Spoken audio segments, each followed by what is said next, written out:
I'm going to talk about sex for a little while. Strap in.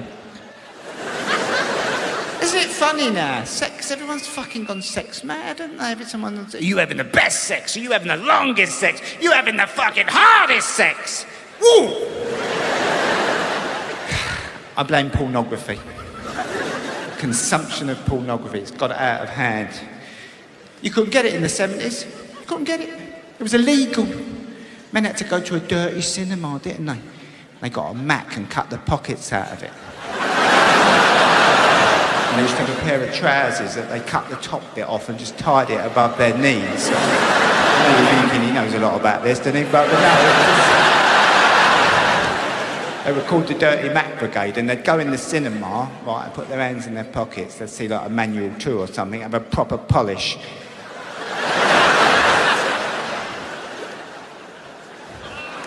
That's what men did.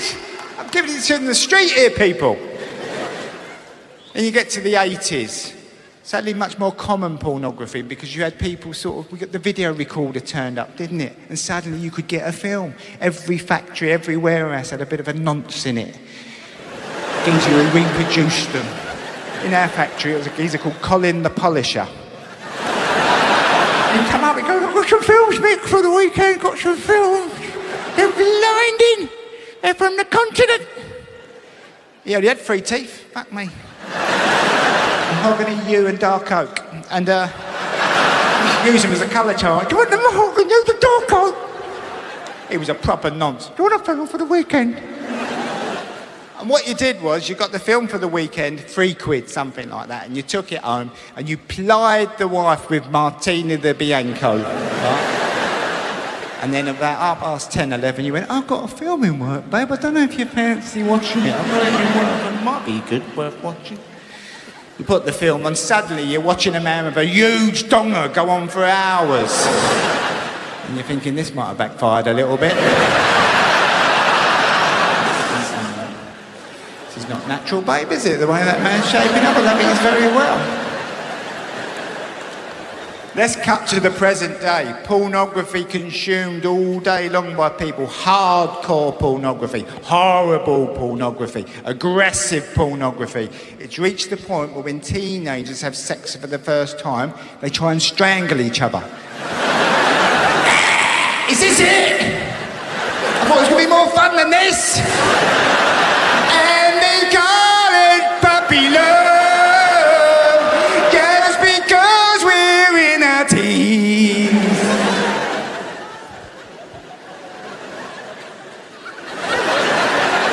Teenage pregnancy is nothing new, is it? You know, it's been in the news lately about they want the teenager to abstain and things like that. But teenagers were still shagging each other back in the 70s, but they got married if they got someone pregnant.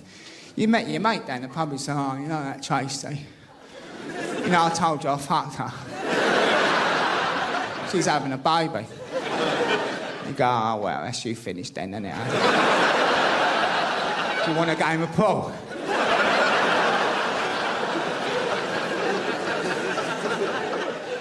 Lives in the balance. I like nudity indoors. I don't like public nudity. I've tried it. Me and my wife went on a little Greek holiday once and she talked me into going to the bleeding nudist beach. Now, there's a problem if you're a male from the UK. You've been covering your penis up for legal reasons all of your adult life. And suddenly you're just walking about in front of people. And the penis is not having it. It goes, what the fuck are you doing? What are you doing? You're going to get us nicked. And it hides in the pubes.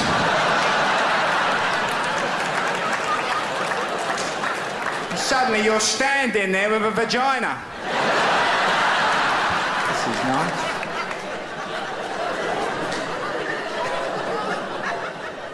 Because you can't do what you do after 5-a-side or swimming, when most men give it a little tug and liven it up a little bit. You just have to use the powers of concentration to get it somewhere between flaccid and lob-on, somewhere right in the middle. I'm laying there on the sunbed, I'm in bits. I'm trying to maintain some sort of dignity. I looked at my wife, I said, this is the worst day of my life. I need a drink. I said, I'm going to that bar at the back. Do you think you have to put your clothes on? She said, don't be stupid, it's a nudist beach. I went bowling into the bar. You do have to put your clothes on.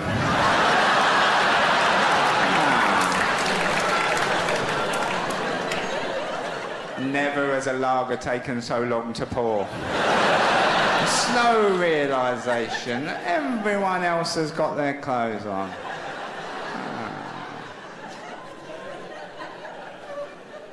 Gracias. So, it's creating problems with couples. I met an eminent sex therapist, right, as part of my latest Sky show, and I was talking to her about the consumption of pornography. She said it's causing big problems with couples, Mick, big problems. She said we're having a major issue with pegging, right? Pegging, right, for those who don't know, is when the female of the species, who is more deadly than the male, right, she puts on a strap-on dildo and she penetrates the man anally. Not annually, that's a completely different thing, right? She pays into it. So the women are seeing it and thinking, I fancy a bit of that. But there's a lot of men who don't want to be pegged. It's creating tension amongst couples, right?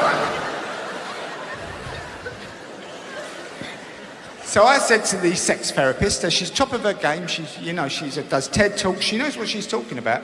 I said, right, you've got a couple. The woman wants to peg, the man don't want to be pegged. What's your advice? She said, Michael, I tell him to try it at least once.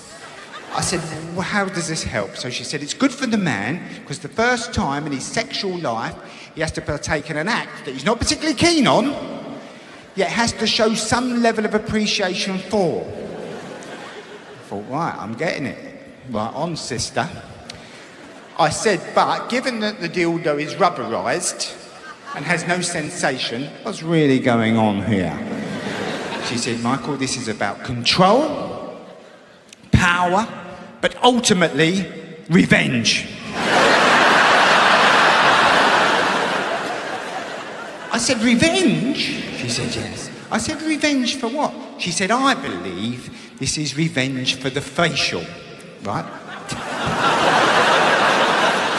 So I said, revenge for the facial. So she said, yes. She said, for many, many years, men were happy to ejaculate on the breasts. This was the holy grail. It was called a pearl necklace, right? This was their big aim. She said, but they're not happy now unless the woman ends up looking like a plasterer's radio at the end of the session. You know, she's got to be a current bun in the sun before anyone's had a good time. And women are sick of it. What I'm trying to say, lads, is if at some point in the not too distant future you catch yourself over the kitchen table, farting on a dishcloth, while she tears into you, you sort of brought it on yourself, ain't you, really?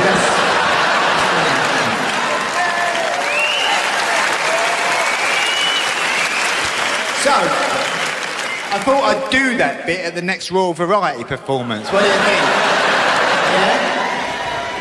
I won't be doing that again. They keep on asking me to do it. I'm not bowing and scraping in front of that big-eared cunt. No fucking way.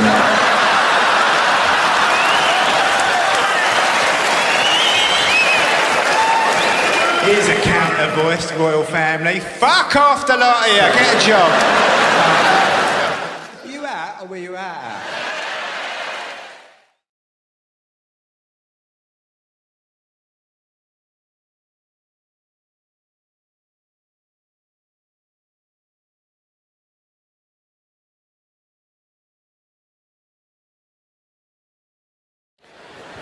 A show my wife and I found that we thoroughly enjoy is called First Dates. It's a really nice show for couples. You can watch it all coupled up. It's lovely. Glass of wine, lovely. So there was an elderly couple on there, very elderly couple, probably 70, 80 years of age. My wife's had nearly a whole bottle of wine now, but she's left a little bit in the bottom, so she's not got a problem. I go and open another one. She says, we're not drinking all that. I said, oh no, you're going to bed and I'm going to finish it off. You know the rules, sister, you know the rules. She stopped the thing. She said, here's a question for you. Here's a question for you. How old's the oldest lady you think you could have sex with? So I had a little think about it. I said, 80, I reckon. No, not 80. I based this on what I call the Mary Berry effect. There's not a man in this room who ain't watched Bake Off and thought, I don't know. There's something about Mary. She's a sexy little thing. I have this fantasy of meeting her one night and going home and having mad, mature sex. And we wake up in the morning all in bits and she looks across and goes, I'm going to bake you a cake. You think you'd either gone to heaven, wouldn't you? Hour later, she comes in, Victoria sponge, baby doll 90. She's got one tit resting on it. See anything you like, Tubbsy?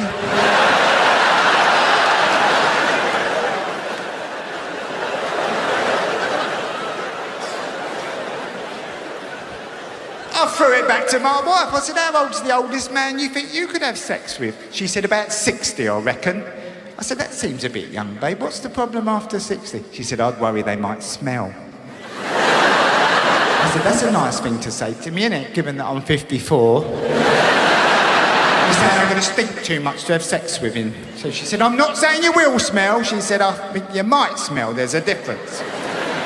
But like most men, it sort of put me on a downer a bit because I'm a regular bloke. I think I'm a stunner. We walk around, men, you know, we're fun. We've got personalities. We're entertaining. We look in the mirror every now and then. Oh, you fucking sort. We don't hang about. We move on. Ooh, ooh.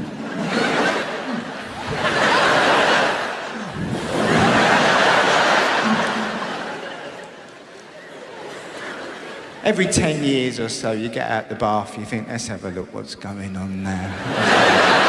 Ah, fucking hell, the tits have turned up, I heard about that.